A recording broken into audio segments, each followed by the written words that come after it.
pemilu terbaru menjadi panggung ironi sejarah. PDIP, partai yang dulu mendominasi peta kekuasaan, kini berhadapan dengan kenyataan pahit. Kekalahan telak di berbagai provinsi. Kekalahan ini bukan sekadar angka atau strategi kampanye yang gagal. Ini adalah panggilan untuk merenung, menyelami kembali akar-akar politik kita dan bertanya, apakah ini bentuk karma sejarah? 23 tahun lalu, sebuah drama besar terjadi di negeri ini. Gus Dur, seorang pemimpin visioner dengan gagasan revolusioner, dilengsarkan dari kursi presiden. Prosesnya penuh intrik, dilumuri ambisi, dan tak sedikit yang menyebutnya sebagai kudeta politik yang dibungkus dengan prosedur konstitusional. Di tengah itu, ada nama-nama besar, Megawati Soekarno Putri, yang akhirnya naik menjadi presiden, dan Amin Rais, yang dikenal sebagai motor utama di balik gerakan pelengseran. Gus Dur sendiri, dengan kecerdasannya yang jenaka, sudah lebih dulu meramalkan nasib mereka. Nanti mereka akan menjadi gelandangan politik, ucapnya. Saat itu kalimat itu terdengar seperti satir belaka. Tapi hari ini, melihat posisi PDIP yang terpuruk, kata-kata Gus Dur tampak lebih seperti nubuat yang akhirnya terwujud.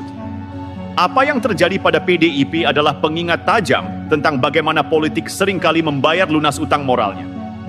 Ketika kekuasaan diraih melalui cara-cara yang tidak bermartabat, konsekuensinya adalah kehancuran legitimasi.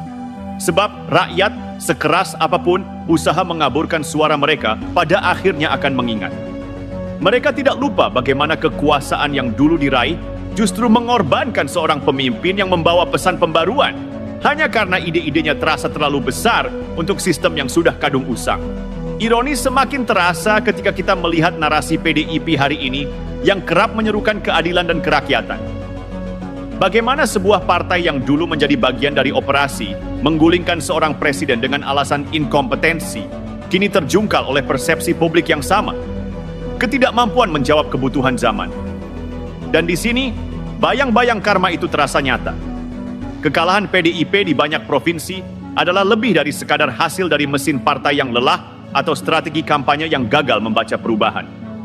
Ini adalah manifestasi dari rakyat yang mulai mempertanyakan relevansi mereka. Sebab dalam politik, legitimasi bukan soal siapa yang memegang kuasa, tetapi siapa yang mampu menjaga kepercayaan. Yang lebih ironis, Amin Rais, yang pernah menjadi tokoh sentral dalam upaya pelengseran Gus Dur, kini juga tampak terpinggirkan dari panggung besar politik nasional. Seolah alam semesta memang punya caranya sendiri untuk mengatur keseimbangan. Kekalahan ini seharusnya menjadi bahan introspeksi, tidak hanya untuk PDIP, tetapi untuk semua aktor politik di negeri ini. Sebab, jika sejarah terus berulang dan kekuasaan terus